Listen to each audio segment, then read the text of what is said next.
Hey everyone, Sycra here, and this video is a follow-up to my previous video, which was about this, the simplified anatomy model that I made for reference. And one of the questions I kept getting was, can I do a female version of this?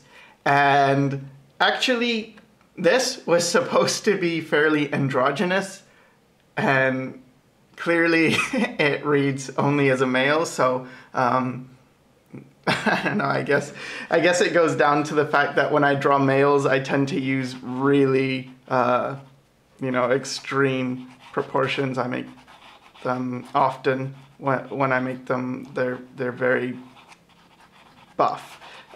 So to me, I was like, well, this one is pretty tame, I guess. This looks pretty androgynous, but no, I guess it's not.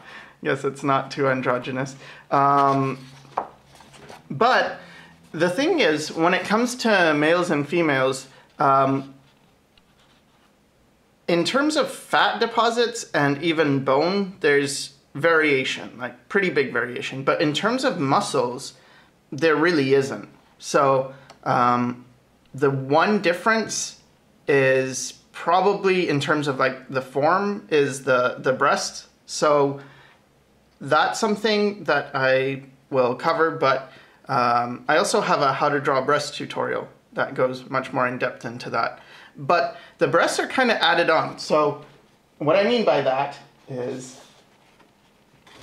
when you have a figure, and here I just made another one called Variation, and I'll make this available to download as well. And I've just got some different, different variations on this model.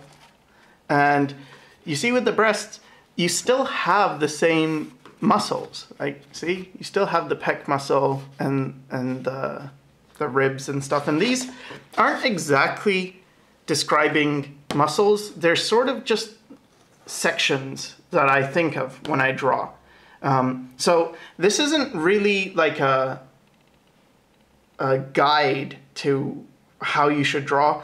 I think of it more like a visual aid if you're already learning anatomy, or if you just want to draw the figure and you need to know what are the basic components that will help you draw the figure from imagination, or if you're doing figure drawing, will help you so you can understand what the figure is doing, like what part is what.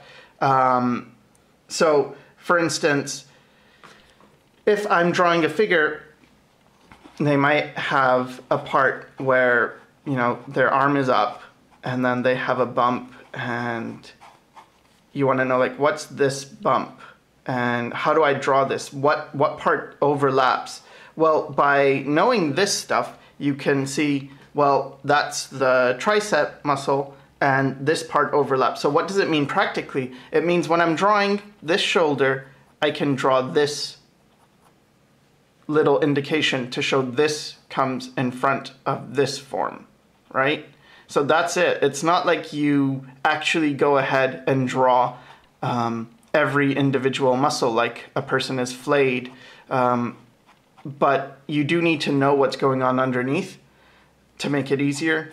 So that's how I do it. And then, so when it comes to breasts, they're added on, really. Like, I could give this big guy breasts, and the way I would do it is, the way I think of it is like a comma shape. So like, I don't know, like a comma is like this shape, right? So you take this and you spin it around. So you've got this part, and then it comes like bigger, and then it goes like this. And this part right here, this tail of the comma, that tucks in underneath the pectoralis muscle. So you have this big pec, and this tucks in underneath. So let me just draw it on.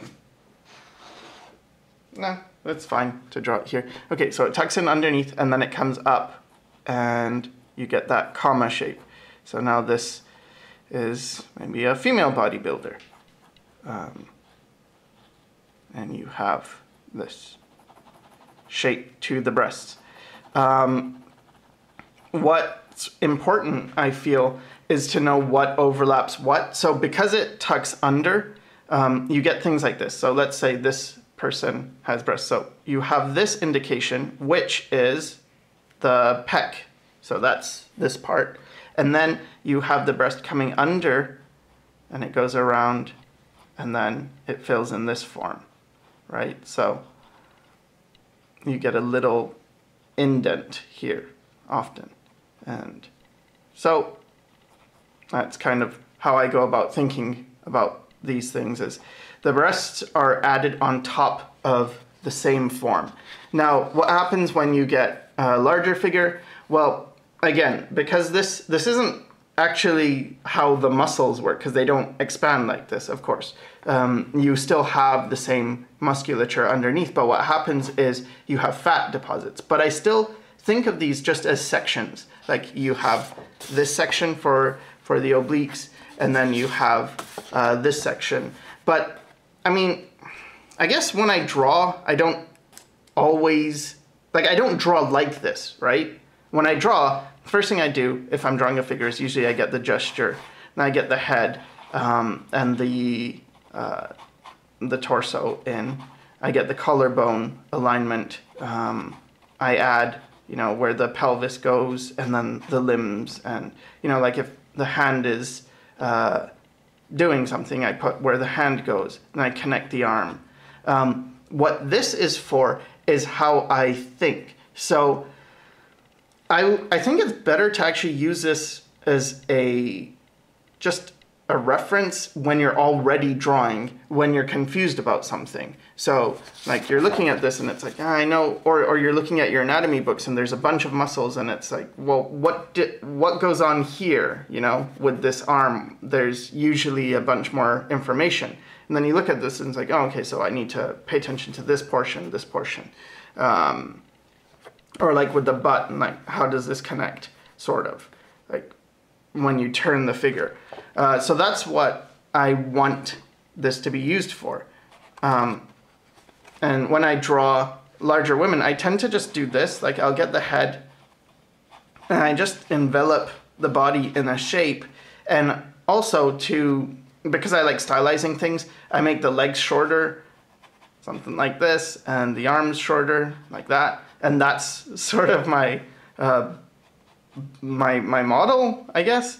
But the reality is it's not gonna look that way, but I do everything very stylized. So that's how I actually tend to draw the figure. But this part is just to show, like, the sections are the same no matter what, you know, gender or age you're using. So for instance, here's a guy and he's not super buff, and still the same sections. And here's like an older couple, and so, you know, the muscles are much smaller, but the sections are the same, right? So that's why learning these sections, I feel, is important. And when you get it down, these rhythms, what's cool is, first of all, you can find your own rhythms. You don't need to use the ones I've created. It's just an idea. Like, take this however you want. You'll probably create your own figure. And why don't I?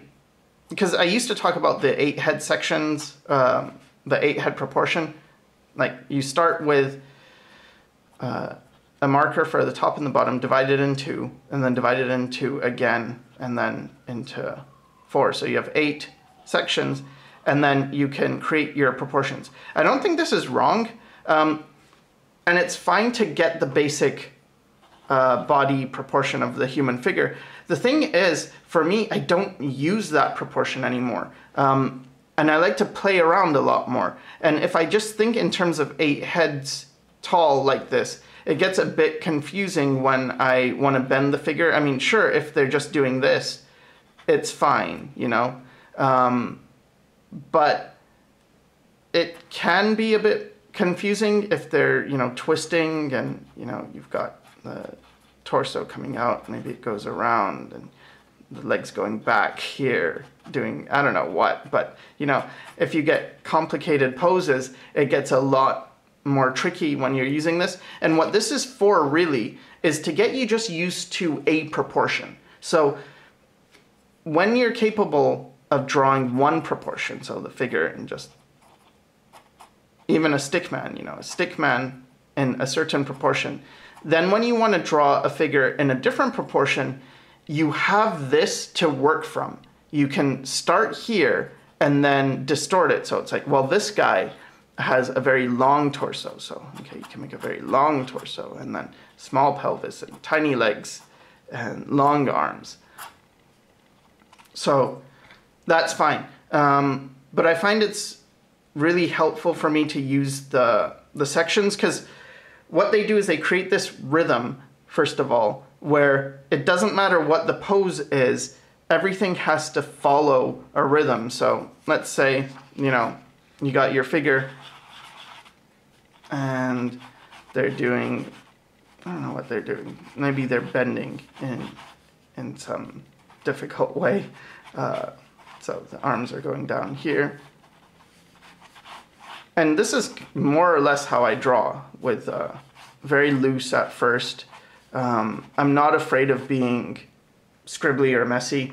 I've been criticized for not being clean, but when I do draw more clean, it's not like I can't, but I find everything gets stiff. And so my compromise was, what's the point of drawing it, you know, this way if I'm going to lose something that's important to me, which is energy and vibrancy and just having fun drawing. So so you get this. Well, you can go to your sections and see, well, all right, so what's going on here? Well, you've got to have this rib area, and you have that, and you have your pecs, and then where do they go? What happens here? What do they connect into? At what point do they connect? So you see, like, the bottom of the pec lines up with the bottom of the deltoid. That's important to know. The elbows sort of match up to where the navel is, roughly, so that's important to know. This thing here, this is the greater trochanter, and it's also the widest part. Here I kind of screwed up, but anyway, it's the widest part usually, unless you have fat. Like if you have a leg, right, you have your pelvis, and you have this going down, this is the knee. This is like the widest part, and it's a bone, but if you have a lot of fat, you know, the fat can make it seem like this, well, it'll just make it so this is the widest part. But if you have a very skinny person, this is going to be the widest part here. And that is this circle, and that lines up with the bottom of the crotch. So it just helps to have these relationships. And then, like with the arm here, what you can do is just create this flow. So you have this shape, and you know you have this deltoid shape, and it connects into this. You have the elbow, tricep, bicep, this part of the forearm, and it does change depending on, you know, like in this view, but if you're doing it bent or something, or in a different view, all these elements would change, but they wouldn't change their relationship to each other. For instance, the deltoid is always going to be dividing the bicep and the tricep in half, because, see, it divides these two sections. This part, as it turns, it looks different, but it's still doing the same thing. It's not moving around. So, I don't know. Pretty much that's what I wanted to talk about more than anything, is that the sections work across the board with any proportion. You know, you can have a taller figure, smaller figure, it doesn't matter, it's the same.